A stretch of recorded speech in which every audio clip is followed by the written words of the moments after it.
جی رات کے 3 بجے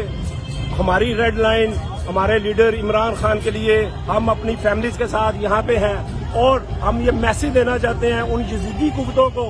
ان یزید کے پہرے داروں کو کہ دیکھ لو حق اور سچ کبھی جھکتا نہیں ہے۔ آج الحمدللہ ایک کال خان صاحب کی کال بھی نہیں ہے، یہ بھی میں آپ کو ساتھ بتا دیتا ہوں۔ یہ خان صاحب کے پروٹیکٹرز ہیں، ان کے چاہنے والے ہیں، ان سے پیار کرنے والے ہیں، اور یہ ہم سب وہ لوگ ہیں جو لا الہ الا اللہ کا جو مطلب خان صاحب ہمیں سمجھانا چاہتے ہیں اس کے لیے ہم کھڑے ہیں یہاں پہ۔ جس بندے کو لا الہ الا اللہ کا مطلب آتا ہے، اس کا مطلب ہے وہ آج عمران خان کے لیے یہاں پہ کھڑا ہوگا۔ اگر آج آپ حسینیت کے لیے کھڑے ہیں تو آپ حق اور سچ کے ساتھ کھڑے ہیں، اور اگر حسینیت کے ساتھ نہیں ہے تو پھر آپ کوفی ہیں اور یزیدیت کے ساتھ کھڑے ہیں اور باطل قوتوں کے ساتھ کھڑے ہیں، اور اس کا جواب آپ کو آخرت میں دینا پڑے گا، ہر حال میں دینا پڑے گا۔